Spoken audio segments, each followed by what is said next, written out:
Fix થાય છે. આ ખુરશીની એક જવાબદારી છે કે કોઈના ઘરે ટ્રોળું ગંદકી વાળું પાણી આવતું હોય તો અહીંયાથી રજૂઆત મળે, તાત્કાલિક કાર્યવાહી થવી જોઈએ. સાહેબ, આજે જે આ યુવાનોના પ્રશ્ન છે એ મુદ્દે તો હું રજૂઆત કરી શકું.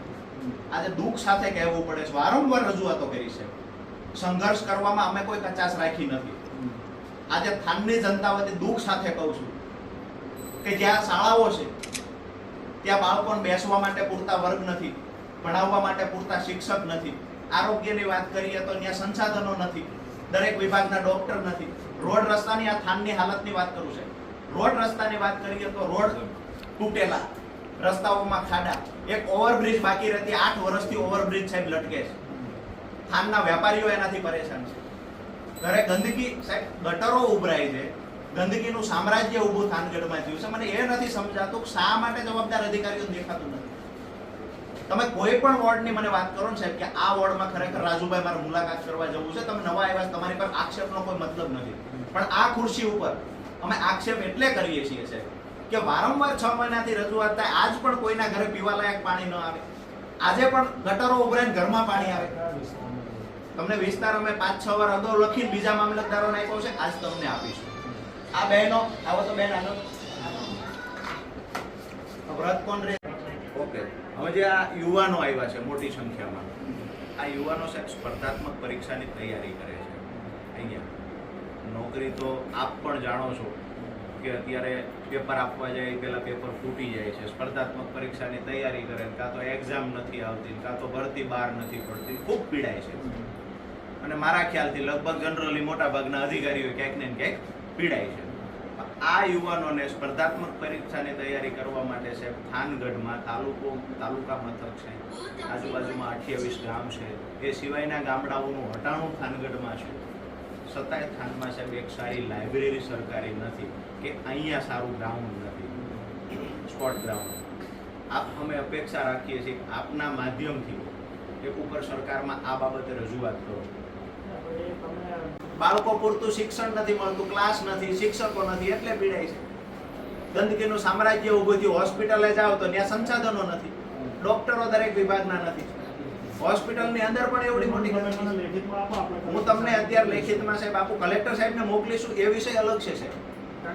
આ વ્યવસ્થા નહીં, મારી વાત સાંભળો. ગંદકી દૂર કરવાની તો એઝ એ વહીવટદાર તરીકે તમારે જ કરવાનું.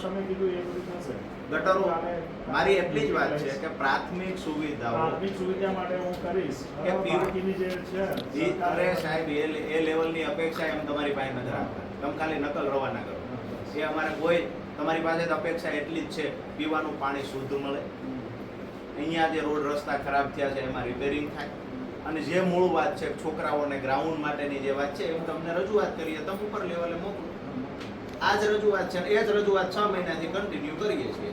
હવે પછી રજૂઆત કરવા આવશું છે ત્યારે આક્રમક રજૂઆત હશે ને આશ્ચર્યચકિત કાર્યક્રમો આપીશું. દુઃખ નહીં લગાડતા, આ ટેબલ ઉપર બંગડીઓના ઢગલા આમ ન છૂટકે કરશું છે.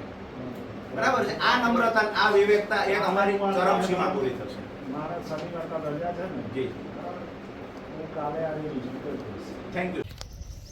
થાનગઢ નગરપાલિકાના વહીવટદાર તરીકે મામલતદાર સાહેબ જ્યારે ફરજ નિભાવે છે ત્યારે આજે અમે થાનગઢની પ્રાથમિક સુવિધાઓના અભાવે જે થાનગઢના શહેરીજનો પીડાઈ રહ્યા છે એ મુદ્દે વહીવટદાર તરીકે જ્યારે મામલતદાર સાહેબ છે ત્યારે આજે મામલતદાર સાહેબને રજૂઆત કરવા આવેલા.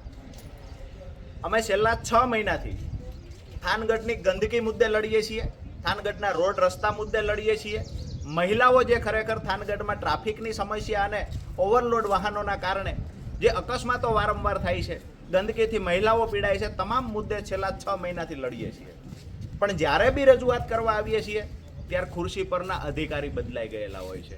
એટલે કે છેલ્લા 6 મહિનાની અંદર 4 થી 5 વખત અહીંયા ખુરશી પરના અધિકારી એઝ એ મામલતદાર સાહેબની બદલીઓ થઈ ગઈ છે.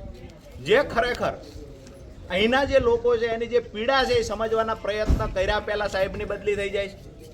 આજે અમે એ અપેક્ષા રાખીએ છીએ સરકાર પાસેથી કે થાનગઢની અંદર 1.25 લાખથી વધારે વસ્તી ધરાવતો તાલુકા મથક હોવા છતાં અહીંયા સારા રોડ રસ્તા નથી, અહીંયા સ્કૂલ છે તો પૂરતા શિક્ષકો નથી, બેસાડવા બાળકોને બેસાડવા પૂરતા વર્ગ નથી, હોસ્પિટલની જે વ્યવસ્થા કરવામાં આવી છે તો ત્યાં પૂરતા સંસાધનો નથી લેબોરેટરી માટેના. ત્યાં પૂરતા ડોક્ટરો નથી કોઈ વિભાગના, રોડ રસ્તામાં મોટા ખાડાઓ પડેલા છે, ઓવરબ્રિજના કારણે તમામ વેપારીઓ હેરાન થાય છે. આજે જ્યારે ધાર્મિક પ્રસંગો અત્યારે ચાલતા હોય શ્રાવણ માસની અંદર, ત્યારે ગંદકીના પાણી દરેક ward number 3, ward number 4, ward number 2 માં રહીશોના ઘરમાં ગંદકીના પાણી ઘૂસી જાય છે, ગટરો ઉભરાઈને. ત્યારે તમામ મહિલાઓ, યુવાનો, વડીલો, તમામ શહેરીજનોની પીડા લઈ અને આજે અમે મામલતદાર સાહેબને રજૂઆત કરવા આવ્યા છીએ કે હવે આ આખરી લડાઈ છે. હવે સહન શક્તિની હદ અને ચરમસીમાઓ પૂરી થઈ છે. 6 મહિનાથી લડીએ છીએ, તેમ છતાંય કોઈ અધિકારીના પેટનું પાણી હલતું નથી. આજે અહીંયા મોટી સંખ્યામાં યુવાનો પણ અમારી સાથે જોડાયા છે રજૂઆત કરવા માટે કે સ્પર્ધાત્મક પરીક્ષાની તૈયારીઓ જે યુવાનો કરે છે એ યુવાનો માટે સારું ગ્રાઉન્ડ પણ આ સરકાર થાનગઢમાં આપી શકી નથી. વાંચન વ્યવસ્થાની વાત કરવામાં આવે તો એક સારી લાઇબ્રેરી થાનગઢને આ સરકાર આપી શકી નથી. એટલે તમામ માંગણીઓને લઈ અને આજે અમારી થાનગઢ મામલતદાર સાહેબને રજૂઆત હતી. આવતીકાલે સ્થળ તપાસ કરવાની બાંહેધરી આપી છે, સમસ્યાનું નિરાકરણ લાવવાના પ્રયત્ન કરવાની બાંહેધરી આપવામાં આવી છે. જો અગર નિરાકરણ નહીં આવે તો આવનાર દિવસોમાં થાનગઢ નગરપાલિકાની તમામ સમસ્યાઓ મુદ્દે આમ આદમી પાર્ટી મેદાનમાં ઉતરશે અને આક્રમકતાથી જેવડી પણ લડાઈ લડવાની થાય, આમ આદમી પાર્ટી પરિવાર મજબૂતાઈથી અહીંના રહીશો માટે લડશે. આભાર.